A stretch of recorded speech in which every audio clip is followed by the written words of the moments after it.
Jukumu langu hapa ni dogo, ni kutoa salamu fupi za mkoa wa Rukwa.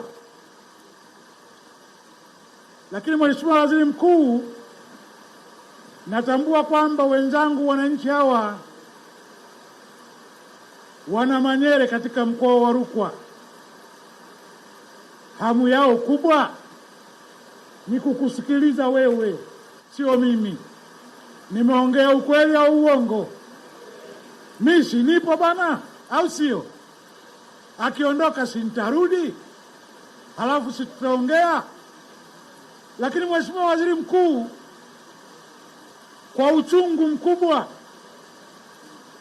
naomba nitoe machache yaliyo moyoni, kwamba jana ulipofika nilikuwa nimewasiliana na mamlaka ya hali ya hewa, na mamlaka ya hali ya hewa, Mheshimiwa Waziri Mkuu, waliniambia kwamba jana mvua ingenyesha.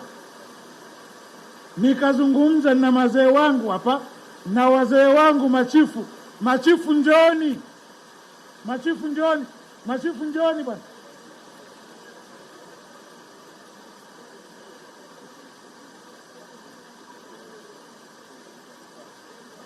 Hapa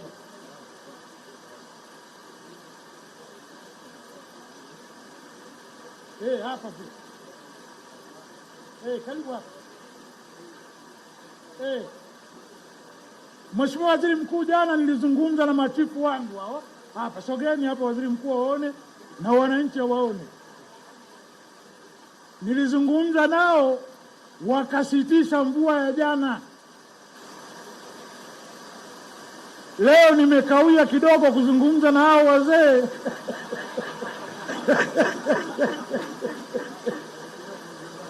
wametuharibia. Lakini Mheshimiwa Waziri Mkuu, katika msafara wako, kwanza nianze kwa kusema mkoa wa Rukwa ifikapo mwezi wa 5, Mheshimiwa Waziri Mkuu, wiki ya pili ya mwezi wa 5 nitakuwa nimekamilisha miaka 3 kamili katika huu mkoa. Kwa kwanza nikwambie, wananchi wa mkoa wa Rukwa ni watu wema sana, wamenipokea vizuri sana. Mheshimiwa Waziri Mkuu, wananchi wa mkoa wa Rukwa wana upendo sana na wana machifu wazuri. Ukiwaomba jambo wanatoa ushirikiano. Leo nimechelewa kidogo nimekumbuka Mheshimiwa Waziri Mkuu kwamba katika msafara wako uliokuja nao kuna Mpemba. Mheshimiwa Naibu Waziri wa Maliasili na Utalii, njoo wakuone, maana wewe ndio umeniharibia leo. Njoo Mheshimiwa Waziri, njoo Mheshimiwa, njoo bwana, usiogope.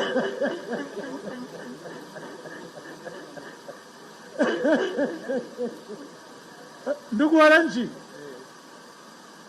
na Mheshimiwa Waziri Mkuu, walikuwa wanasema kwamba mkoa wa Rukwa kuna wachawi. Sio kweli, hakuna. Mimi nimekaa hapa, ni watu wema. Huku kuna science scheme. Science scheme hoye!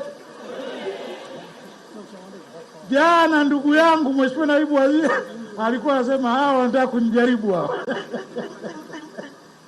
Sasa sikumwamkia asubuhi vizuri.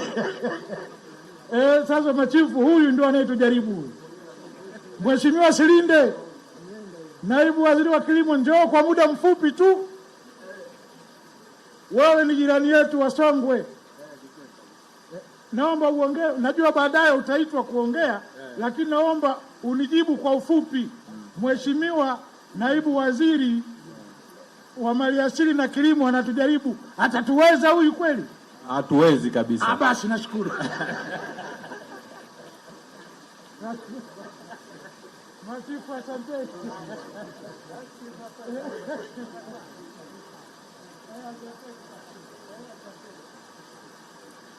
Basi Mheshimiwa Waziri Mkuu, baada ya hayo machache yaliyokuwa yananiuma